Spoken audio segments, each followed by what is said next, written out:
नमस्कार, मैं दीपक कुमार आप सभी का स्वागत करता हूं द आदर्श डायलॉग में। दोस्तों, बिहार के राजनीति का चाचा का राजनीतिक विदाई पूरी जलालत भरी हो, इसका पूर्ण व्यवस्था बिहार के राजनीतिक भतीजे और कहे तो उप मुख्यमंत्री तेजस्वी प्रसाद यादव जी ने कर दिया है। दरअसल बिहार की राजनीति में जो काम 15 से 17 वर्षों तक भारतीय जनता पार्टी नहीं कर पाया, वह काम अब आरजेडी और उनके नेता तेजस्वी प्रसाद यादव और लालू प्रसाद यादव करने जा रहा है। और वह काम क्या है? दरअसल वह काम यह है कि भारतीय जनता पार्टी और जेडीयू के गठबंधन में सरकार रहते हुए 15 वर्षों तक भारतीय जनता पार्टी और उनके नेता नीतीश कुमार के राजनीतिक नैतिकता के ऊपर किसी तरह का कोई प्रश्न चिन्ह खड़ा नहीं कर पाया। और उसका परिणाम ये रहा कि कभी भी भारतीय जनता पार्टी बिहार में अपने आप को उस तरह से फैला नहीं पाया जिस तरह से फैलाना चाहिए। लेकिन आरजेडी और उनके नेता तेजस्वी प्रसाद यादव जी राजनीति के एक मजे हुए खिलाड़ी हैं। जिस नीतीश कुमार को भारतीय जनता पार्टी और उनके नेता नहीं पहचान पाए, उस नीतीश कुमार को लालू प्रसाद यादव जी बहुत ही अच्छे तरीके से पहचानते हैं।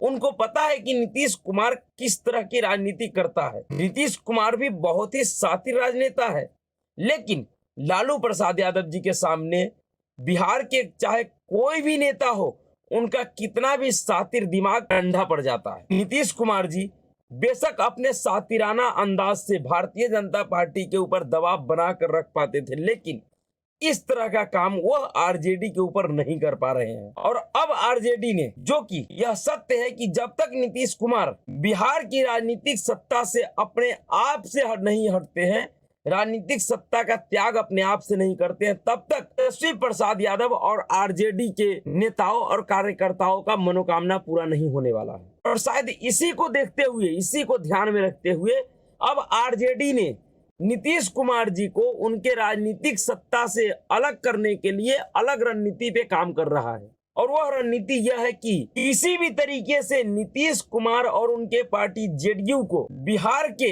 जनता के नजरों में नैतिक रूप से कमजोर कर दिया जाए, उनकी राजनीतिक विश्वसनीयता खत्म कर दिया जाए। जी हाँ, और इसका सबसे बड़ा उदाहरण यह है कि जैसे ही ये गठबंधन का सरकार बना, उस समय गठबंधन का सिर्फ इस शर्त पे हुआ था कि कुछ महीने तक नीतीश कुमार जी मुख्यमंत्री रहेंगे, उसके बाद नीतीश कुमार जी राष्ट्रीय राजनीति में अपना सफर शुरू करेंगे और बिहार की राजनीति को तेजस्वी प्रसाद यादव के हाथों में सौंपेंगे। लेकिन अभी तक ऐसा नहीं हो पाया है और इसी कारण से आरजेडी के नेता एवं उनके सुप्रीमो लालू प्रसाद यादव एवं तेजस्वी प्रसाद यादव के अंदर भी एक तरह की बेचैनी है कि नीतीश कुमार जिन बातों को मानकर, जिन शर्तों को मंजूर कर कर हमारे साथ गठबंधन किया, उस काम को नीतीश कुमार अब नहीं कर रहे हैं।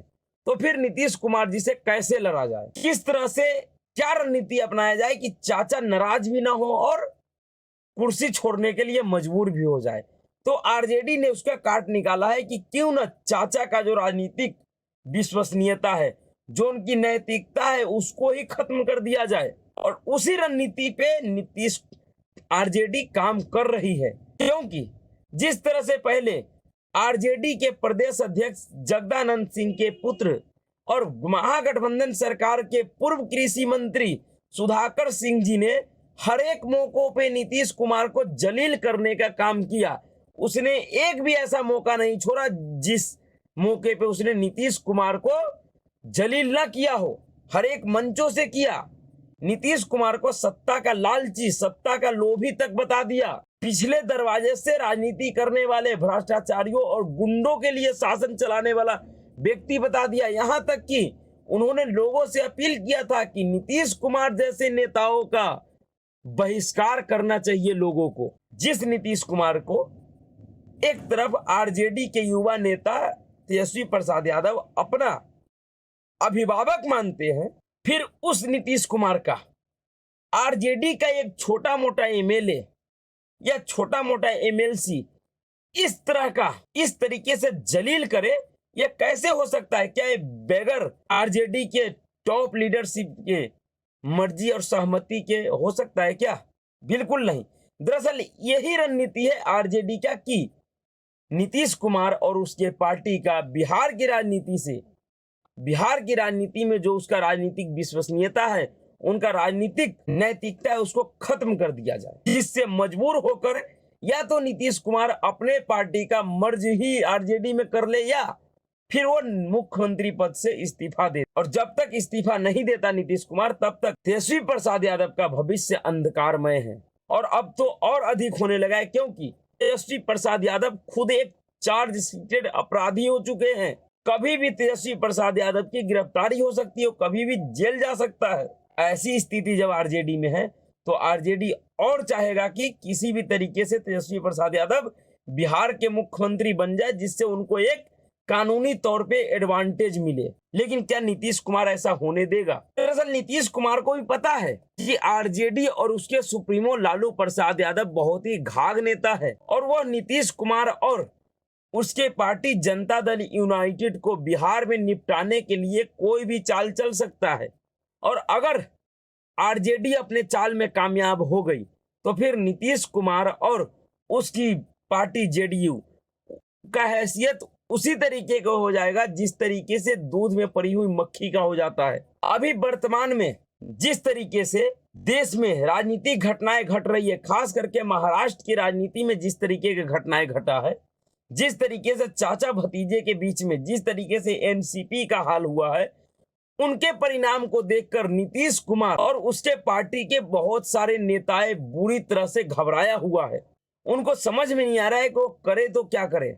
और एक तरफ आरजेडी और उनके कई बहुत सारे नेता पूरी तरह से कोशिश कर रहा है कि किसी भी तरीके से जेडीयू के अंदर असमंजस की स्थिति पैदा हो जाए, जिससे नीतीश कुमार खुद मजबूर होकर अपने पद से इस्तीफा दे दे, जिसके बाद तेजस्वी प्रसाद यादव को मुख्यमंत्री बनाया जा सके। क्योंकि पूर्व कृषि मंत्री सुधाकर सिंह ने कई बार खुले मंचों से कहा कि नीतीश कुमार का आरजेडी के साथ एक ही शर्तों पे गठबंधन हुआ था कि नीतीश कुमार बहुत जल्द ही तेजस्वी प्रसाद यादव को मुख्यमंत्री बनाएंगे। लेकिन जिस तरीके से तेजस्वी प्रसाद यादव कानूनी पचड़ों में फंसा हुआ है, उसका फायदा नीतीश कुमार भी भरपूर उठा रहे हैं और आगे भी उठाना चाह रहे हैं, लेकिन उनकी यह कोशिश कामयाब हो पाएगी ऐसा लगता नहीं है, क्योंकि अब आरजेडी के सुप्रीमो लालू प्रसाद यादव अपना राजनीतिक सातिराना दिमाग लगा रहे हैं इन सब चीजों के पीछे। क्योंकि यह कतई संभव नहीं है कि बिना लालू प्रसाद यादव के सहमति से, बिना आरजेडी के टॉप लीडरशिप के सहमति से, उनका एक अदना सा एमएलसी जिसका राजनीतिक जनाधार कुछ भी नहीं है, उनकी राजनीतिक हैसियत कुछ भी नहीं, क्योंकि एमएलसी या राज्यसभा में ऐसे ही लोग भेजे जाते हैं जिनकी राजनीतिक हैसियत जमीन पे कुछ भी नहीं होता है, फिर भी उनको पार्टी के वफादारी के लिए या परिवार की वफादारी या चापलूसी के लिए उनको विधान परिषद या राज्यसभा में भेजा जा सकता है। इसी तरीके का एक एमएलसी सुनील सिंह है, जो कि सुधाकर सिंह के बाद अब नए तरीके से फिर से नीतीश कुमार के ऊपर जोरदार तरीके से हमला कर रहे हैं। दरअसल अब नीतीश कुमार को आरजेडी पूरी तरीके से राजनीतिक तौर पे नंगा कर देना चाहता है। पूरी तरीके से आरजेडी नीतीश कुमार और जेडीयू के विश्वसनीयता को खत्म कर देना चाहता है।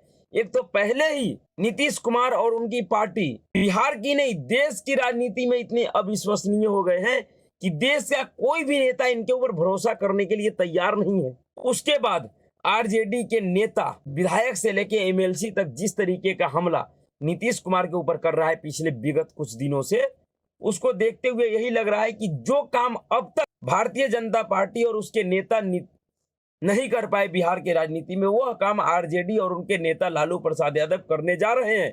दरअसल आरजेडी और लालू प्रसाद यादव बिहार को जेडीयू और नीतीश कुमार नाम की इस बीमारी से इजाद करवाने जा रहे हैं। अगर सब कुछ ठीक रहा तो बहुत जल्द ही बिहार से जेडीयू और नीतीश कुमार जी का राजनीतिक पहचान खत्म हो सकती है। या तो नीतीश कुमार जी मजबूरी बस अपने पार्टी का विलय आरजेडी में कर लेंगे, या फिर उनकी पार्टी पूरी तरह से टूट जाएगी। और ये इसी डर की वजह से नीतीश कुमार जी अभी कुछ दिनों पहले अपने तमाम विधायकों से 1-to-1 मीटिंग किए थे, उसके बाद अपने सांसदों से 1-to-1 मीटिंग किए, उसके बाद अभी 2 दिन पहले पटना में सभी पार्टियों के विधायक दलों का बैठक हुआ था, जिस बैठक में सुनील सिंह के ऊपर नीतीश कुमार जी बहुत बुरी तरह से खिसियाए हुए थे। उनको समझ में नहीं आ रहा था कि सुनील सिंह जी जो कर रहा है नीतीश कुमार के लिए, उसके वजह से नीतीश कुमार का राजनीतिक दुर्गति क्या होगा। और अगर बिहार की राजनीति में जेडीयू कमजोर होता है, नीतीश कुमार कमजोर होता है, तो ये बिहार के दोनों ही पार्टियों के लिए फायदेमंद है। आरजेडी और बीजेपी दोनों के लिए ही ये फायदे का सौदा है, क्योंकि जब तक नीतीश कुमार बिहार की राजनीति में हैं, तब तक बिहार में कोई भी तीसरा दल इनको इग्नोर करके नहीं चल सकता। और इसलिए जरूरी है कि बिहार की राजनीति से नीतीश कुमार और इनके पार्टी को खत्म किया जाए। और वही काम अब आरजेडी और उनके कुछ नेता कर रहे हैं अंदर ही अंदर। और नीतीश कुमार को भी अपनी राजनीतिक हैसियत पता है, उनको भी पता है कि जमीन पे अब उनका राजनीतिक जनाधार बिल्कुल भी नहीं बचा हुआ है। और यही कारण है कि उनके पार्टी के अंदर एक खलबली मचा हुआ है। ये 1 to 1 जो मीटिंग चल रही है नीतीश कुमार का हर एक विधायकों और सांसदों से, ये ऐसी नहीं चल रही है। नीतीश कुमार को भी पता है कि आने वाला लोकसभा चुनाव और उसके बाद के विधानसभा चुनाव में जेडीयू में बहुत बड़ी टूट होने वाली है। जेडीयू के बहुत सारे नेता दूसरे दलों में शामिल होंगे, क्योंकि उन नेताओं को भरोसा नहीं है कि आने वाले लोकसभा चुनाव या विधानसभा चुनाव में नीतीश कुमार के नाम पे वो वोट जीत सकते, वो चुनाव जीत सकते हैं। और राजनीति कोई भी करता है तो सिर्फ चुनाव जीतने के लिए, किसी व्यक्ति के वफादारी के लिए नहीं करता है। उसको सिर्फ और सिर्फ चुनाव जीतना होता है, सत्ता में बने रहना होता है। और यही कारण है कि नीतीश कुमार जी इस तरह से बौखलाए हुए हैं कि आरजेडी का एक एमएलए गृह मंत्री अमित शाह के साथ एमएलसी, आरजेडी का एक एमएलसी सुनील सिंह गृह मंत्री अमित शाह के साथ एक कार्यक्रम, सरकारी कार्यक्रम में फोटो खिंचवा लेते हैं, तो उससे नीतीश कुमार जी का जो ब्लड प्रेशर है वो बिल्कुल हाई हो जाता है। उनको ऐसा लगता है कि हो ना हो ये सब के सब बीजेपी से मिला हुआ है। और यह डर उनका जायज है, क्योंकि उनको भी पता है ये जो 1 to 1 का मीटिंग हुआ है उसमें उनको समझ में आ गया है कि आने वाले चुनाव में उनका बहुत सा नेता उनके साथ नहीं रहने वाले हैं, क्योंकि उन सबको अपनी राजनीतिक भविष्य अंधकारमय दिख रहा है। और बिहार के जनता भी ये चाचा भतीजे को खेल को देखकर परेशान हो चुके हैं। जनता भी चाहता है कि अब इस चाचा भतीजे के खेल से बाहर आया जाए, कोई नया जिसको अब तक बिहार में मौका नहीं मिला है, ऐसे लोगों को मौका दिया जाए। और ये बिहार की राजनीति के लिए ठीक भी होगा, बिहार के लोगों के लिए ठीक होगा, क्योंकि चाचा और भतीजे की राजनीति ने बिहार को गर्त में धकेलने का काम किया है। तो नीतीश कुमार का डर जायज है, चाहे बेशक कितना बड़ा गठबंधन बन जाए, लेकिन इस गठबंधन में, महागठबंधन में सिर्फ बिहार में 6 दल शामिल है। और बिहार में कुल जो सीटों की संख्या है उसमें संभव ही नहीं है कि इन सभी दलों को उनके मांगों के हिसाब से सीट मिल जाए चुनाव लड़ने के लिए। और जैसे ही सीट नहीं मिलेगी, खुद नीतीश कुमार को उनके मांगों, उनके हैसियत के हिसाब से सीट मिल जाए तो ये बहुत बड़ी बात है। जो पूर्व के चुनावों में उनको सीट मिला है वो सीट उनको नहीं मिलने जा रहा है। तो ऐसे दल के नेता क्या करेंगे? पार्टी छोड़ेंगे नहीं तो और क्या करेंगे? तो अभी के लिए इतना ही। अगर आपको वीडियो अच्छा लगा तो वीडियो को लाइक कीजिए, शेयर कीजिए और चैनल को सब्सक्राइब। नमस्कार।